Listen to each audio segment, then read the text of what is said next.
คนเป็นหมดบุญตอนยังเป็นนุ่มเด็กเล็กเด็กน้อยอยู่นั่นเป็นสามเณรเป็นภิกษุนุ่มอยู่นั่นคือว่าบ่ไฟหาธรรมบ่สั่งสมสิ่งเป็นกุศลหรือไม่ท่องบนจดจำคำสอนพระพุทธเจ้าต่างๆหรือบทสวดมนต์นั่นแหละบทสวดบทนั้นบทนี้อันใดขั้นใดจังสิบ่ขยันบ่สั่งสมบ่จดจำนะครับบ่ทบทวนจังสิบัดนี้อายุหลายขึ้นเพราะความเคยชินในความไม่ขยันขี้ข้านเคยชินในความแบบนั้นอายุหลายขึ้นเฒ่าแก่ชราลงไปอยากจำได้อยากทบทวนอยากเห็นแบบนั้นนี่บัดนี้หูก็บ่ดีตาก็บ่ดีความจำก็บ่ดีเลยได้บาดนี้บัดนี้อยากเฮ็ดเด้ส่วนมากก็สิเป็นสั่นแหละ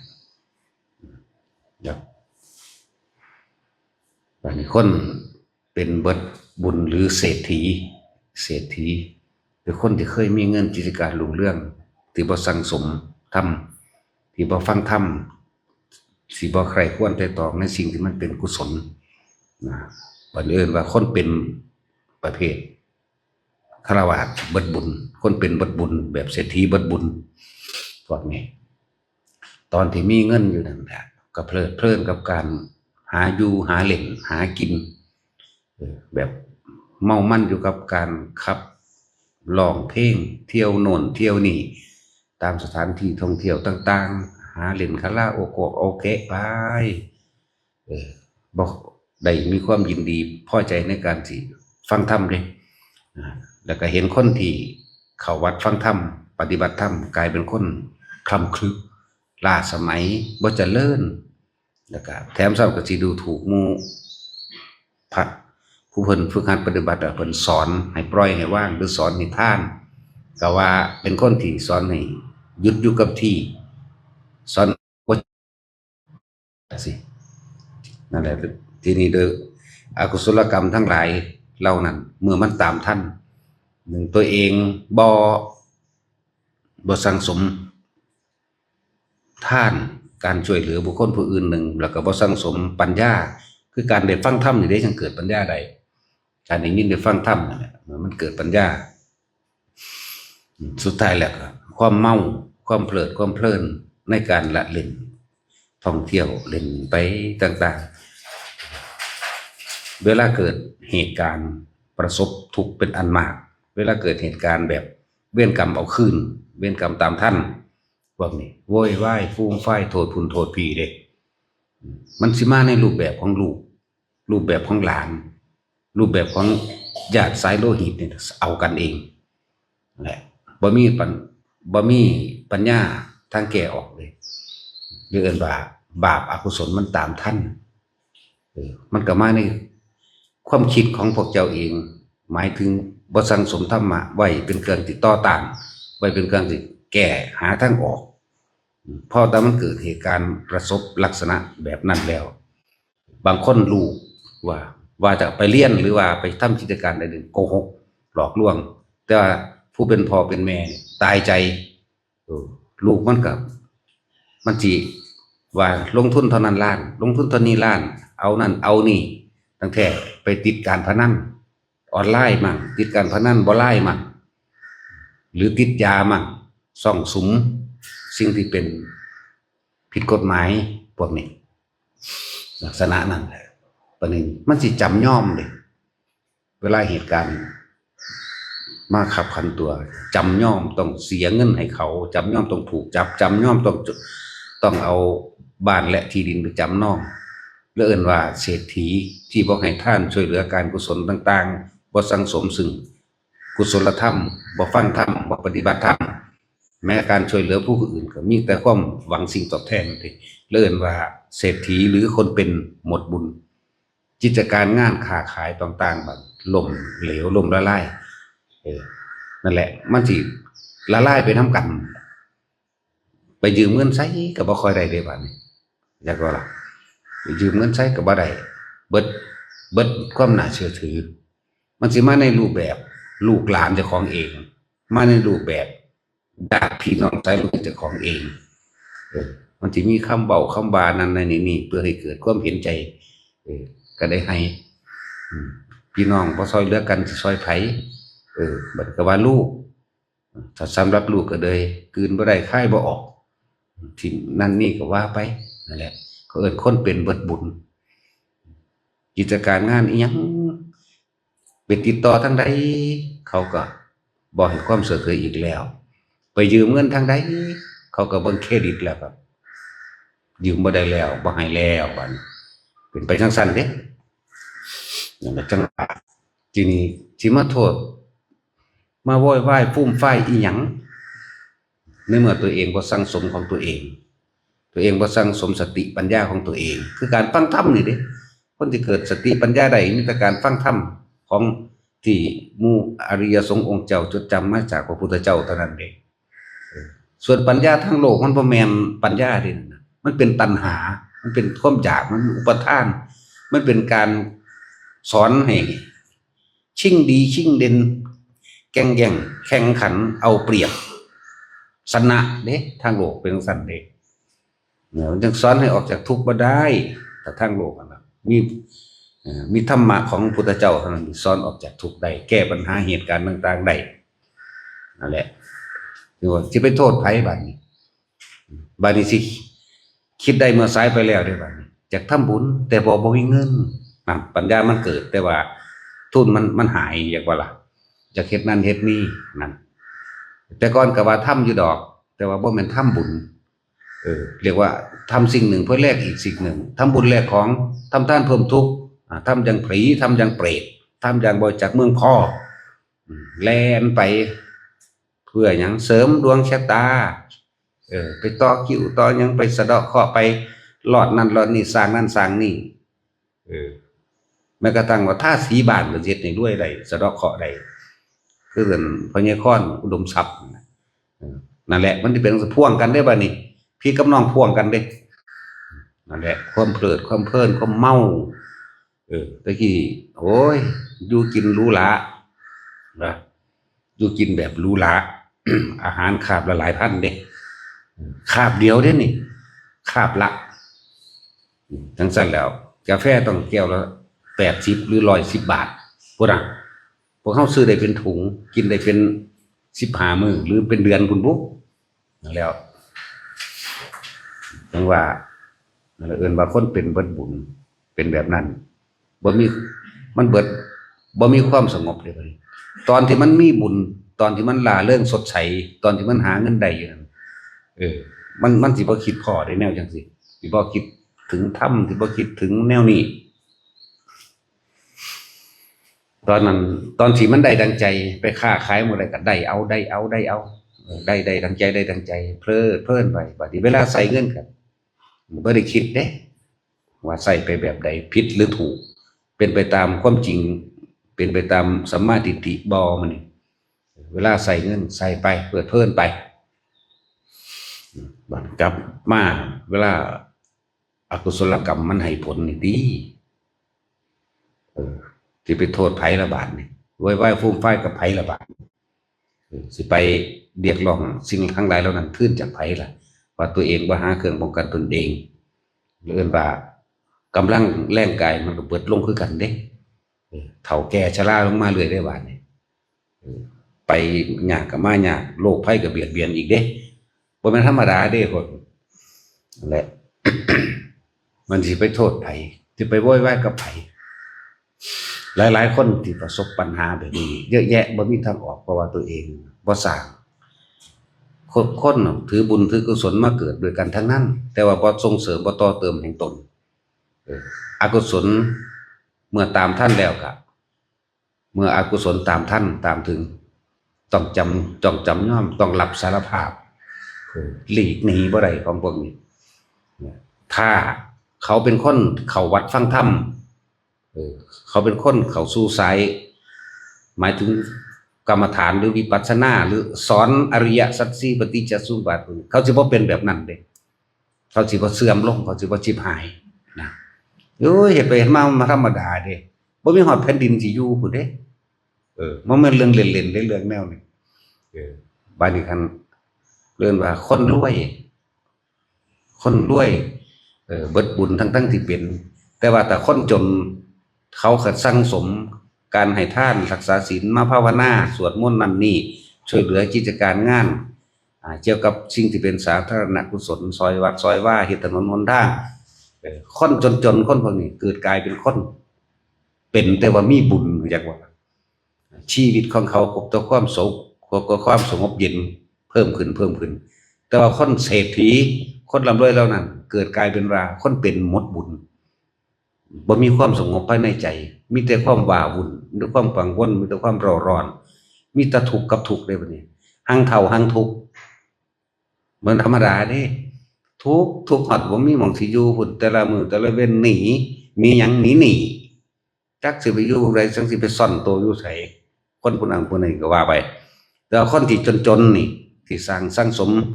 บุญกุศลขึ้นมาเรื่อยมีแต่ความสงบมากขึ้นบุญก็หลายขึ้นเลยขึ้นหังยิ่งแก่ยิ่งสงบยิ่งแก่ยิ่งถึงขั้นกับว่าบาดสิตายนี่ปล่อยว่างทั้งเบิดได้เด้พวกนั้นถูกบีบเด้ปล่อยบ่ได้วางบ่ได้พวกจังซั่นกังวลนำโอ้ยกูสิหาเงินใส่หนี้ใส่เอาไปละบาดมันบ่น่าเลยอีนั่นโอ้ยอีห่ามึงเอ้ยนั่นนี่ไปเลยบ่ในรูปผัวกับรูปเมียบ่ได้รูปลูกกับรูปหลานมาในรูปแบบรูปนะคำว่ารูปแบบหรือญาติพี่น้องติดกันผู้เฮาฮักนั่นแหละผู้ฮักผู้แพงผู้เบิ่งแง่งเบิ่งซอยเหลือกันมานั่นแหละถ้ามีธรรมมันสิมีเครื่องเบรกมันสิมีสติเข้าไปกำกับมันสิฮู้นี่ว่าควรนี่บ่ควรเอาบ่อยู่กูต้องปล่อยอย่างนั้นหน่อยกูเหลือไว้บาดมันเบิดโตจริงๆกูจังสิได้ซอยมันอันนี้เบิดไปนำกันเอาไม่อยู่กูต้องปล่อยเข้าใจว่าล่ะคนมีธรรมนี่สิเอาบ่อยู่ดอกสติมันสิบอกกันเลยเอาบ่อยู่กูนั่นแหละบุญกุศลเข้ามาซอยก็สิ่งที่ตัวเองสร้างไว้นั่นแหละมันยังมีดอกคือเรื่องผู้ช่วยลึกลับมันยังมีดอกบุญกุศลที่เฮาอุทิศไปนั่นแหละคอยเตือนสติเจ้าของอยู่เรื่อยเอาไม่อยู่กูต้องปล่อยได้บัดนี้อย่างน้อยๆกูก็เหลือที่ให้มันอยู่เอาให้มันดิ้นหรือสุดกำลังกันตายก็คือตายบ่ตายก็ถ้ามันเฒ่าแก่แล้วมุกกระตอบหน่อยๆมันพอได้อยู่นี่มันสิมีอยู่แต่นี่บ่ได้ไปนำกันเลยสิหายไปนำกันว่าพวกซั่นประมาทตอนหาเงินได้ไปเป็นคนยกย่องสรรเสริญไปในทางที่ผิดๆนั่นน่ะเพลินมัวเมาไปพวกนี้บ่มีตัวเบรกนะคืนบ่ได้ค่ายบ่ออกเด้ค่าอยู่ในข้อเจ้านั่นแหละแต่ละคนนี่ก็หลายคนที่เป็นแบบนี้เด้บ่แม่นผู้ใดผู้หนึ่งยกตัวอย่างว่าคนเป็นหมดบุญทั้งที่เอาหาบุญทั้งที่เกิดมาในกองบุญมีเงินมีทองมันมีความสงบสบายใจอยู่แล้วแม่นว่าบุญตัวนั้นบุญนอกมีความสงบสบายใจในการทำมาหากินหาเงินหาทองอันนั้นอันนี้สะดวกสบายเบิดแล้วบ่ได้ร้อนกังวลในความรู้สึกแต่ว่าบาดนี้ด้วยความประมาทมัวเมาบ่เข้าหาธรรมะของจริงของแท้เลยเกิดกลายเป็นคนเป็นหมดบุญมีแต่ความร้อนและกังวลร่างกายก็เฒ่าก็แก่ชราลงไปเลยนั่นเห็นว่าล่ะสิไปเดินเหินไวๆคือเก่าก็บ่ได้อยากเข้าวัดก็ว่าได้บาดนี้อยากให้ทานได้บาดนี้บ่มีเงินทานแต่ว่าตอนไปหากินเหล้ากินเบียร์ตอนไปหาเที่ยวหาเล่นไฮโลกุการพนอกพนันไปไวแข็งแรงแบบแข็งแรงไปคล่องปุ๊บปั๊บมีคนมาหับมาหลับอีกมันธรรมดาเด้บัดนี้จะกลับเข้ามาวัดแบบเงินก็บ่มีฮอดสิเติมน้ำมันมันบ่ธรรมดาเด้อนั่นแหละใส่ประมาทกินข้าวคาบละเป็นพันมื้อนึงสิบ่ 3,000 พุ่นบ่ค่ากับข้าวเบิ่งดูพวกเฮาอยู่ได้เป็นเดือนเด้เนาะซั่นแหละว่าคนเป็นบทบุญฟังเอาไว้ต้องฟังธรรมะสั่งสมประสันเอิ้นว่าสุตตะหมายถึงการได้ยินได้ฟังคำสอนพระเจ้าสูตรก็มาจากโสตมาจากหูนี่แหละเลื่อนว่าได้ยินได้ฟังคำสอนแล้วเป็นสุตตะมยปัญญาการฟังแล้วทำให้ใจเกาะเกี่ยว ได้รู้ได้เห็นตามความเป็นจริงเรียกว่าสุตตมายะมายะก็คือไม่นี่มโนไม่นี่คือใจเขาเนี่ยปัญญาเห็นตามความเป็นจริงได้ก็แก้ไขปัญหาเอาทางออกเอาตัวเองรอดได้ตัวนั่นแหละการอย่างนี้ได้ฟังธรรมเป็นมงคลมันสูงสุดว่าเรียกว่าเป็นสุตตมายะปัญญามาแก้ไขปัญหาชีวิตความเป็นจริงของเจ้าของเองเพราะได้ฟังของจริงได้รู้ของจริงได้เห็นของจริงจังว่าบัดพวกพวกมิตรโลกกับโลกคืนบ่ได้คายบ่ออก เบรกกันกับบ่รู้จักแก้ไม่ได้คายทิ้งไม่เป็นพวกนี้โอ้ยเอาน้ำกันจมไปน้ำกันเด้มันธรรมดาถ้าบ่ไหวบ่กล้าตัดทิ้งเพราะว่าบ่ได้ดูธรรมะถ้ารู้ธรรมะมันสิตัดเป็น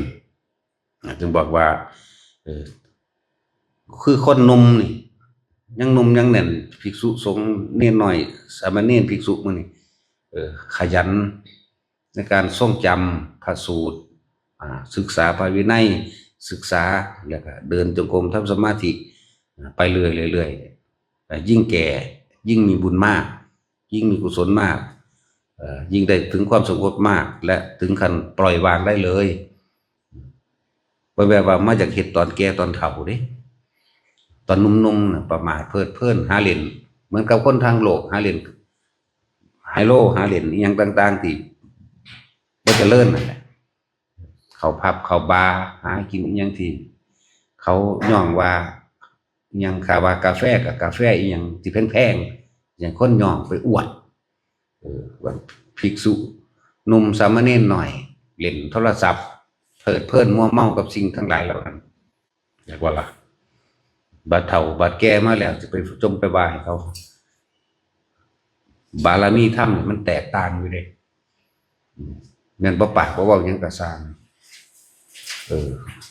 ความกดข่มมันถึงมีในตัวของมันเองความน่าเคารพนับถือความเกรงอกเกรงใจหรืออย่างต่างๆที่มันไหลเข้ามาเพราะว่าเขาเจ้าเฮ็ดไว้แล้ว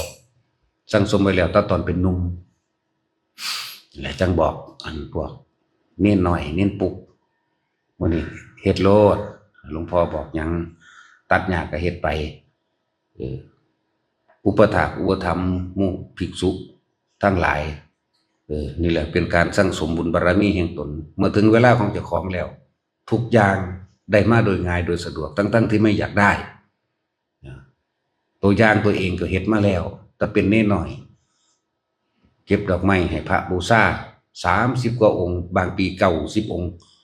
ธรรมดาเด้เก็บดอกไม้แล่นหาคู่ตะกี้อยู่มหานิกายทุกวันพระอันนี้เป็นทุกวันพระเฮ็ดนำบัดนี้ซักผ้าย้อมผ้าต้มผ้าให้ล้างบาตรให้จนมือเป็นขี้หิดธรรมดาเด้พวกนี้เฮ็ดไปก็สร้างสมมาเลยเกิดความเคยชินในการแบบนี้เคยชินบ่ได้เก้อบ่ได้เขินบ่ได้อายเขาไปวัดใดนี่ก็ด้วยความเคยชินมึงนี่คือหกแท้อาจารย์มึงนี่คือหกแท้ผมสิถางได้บ่เอาเลยสัตว์เลยผมสิถางผมสิเฮ็ดนั่นเฮ็ดนี่มึงนี่มันห่างมากลงได้บ่เอาเลยมันเลยชินไปเรื่อยเฮ็ดไปเรื่อยอันนั้นจังว่าเมื่อถึงเวลาของเฮามาเฮ็ดเองหรือว่าจะเฮ็ดก็สร้างมันก็เป็นของมันเองแม่แม่นบ่จักเฮ็ดบ่จักสร้างอีหยังในวัดในสร้างให้เป็นวัดมันก็เป็นเด้มันสิเป็นของมันเองบอกว่าอย่าขี้คร้านอย่าแพงแห้งอย่าเป็นคนแพงแห้งถ้ามันเมื่อยก็เศร้าแล้วมันก็เศร้าเมื่อยถ้ามันลากินข้าวใหม่มันก็อิ่มมันก็ขึ้นมีกำลังใหม่ดอกตอนนี้มันใส่ได้ใส่มันเป็นประโยชน์อย่าเป็นทาสมันเป็นทาสเฮากำลังแรงกายนี่ให้มันเป็นธาตุเฮาเพราะว่าหยังเพราะมีธรรมให้มันเป็นธาตุธรรมเอาธรรมนี่คือความจริงหยังตอนนี้เฮาเป็นนมน้อยอยู่นี่เอาเพิ่นใส่หยังกูแลนเฮ็ดหัวติ่มหัวต่ำเฮ็ดไปเลยบาดเจ้าของมีอายุมากขึ้นนั่นนี่แหละเฮ็ดบ่ได้สิ่งที่ตัวเองเฮ็ดไว้แล้วเคยคืนสนองตนเหมือนกันแหละบาปกับบุญตัวเองนั่นแหละเป็นผู้สร้างทุนมันเอาไว้บ่มีผู้ใดสร้างเฮาสร้างให้เองถึงเวลารับสิ่งที่มันเป็นบุญกุศลเรียกว่าได้มาโดยง่ายโดยสะดวกได้มาโดยความสงบลมเย็นบ่มีความรู้สึกเราร้อนและกังวลในความอยากได้ มันก็ได้ของมันเองที่ไหนได้ก็คือตัวเองเฮ็ดไปเองแต่ยังหน่อยไหลมาเรื่อยแล่นรับบาตรจังสิแล่นรับบาตรล้างบาตรพับผ้าเฮ็ดนั่นเฮ็ดนี่ให้ล้างตรงล้างตีนล้างไม้ล้างมือเพิ่นบ่ให้เฮ็ดขอเฮ็ดเอาอยู่หั่น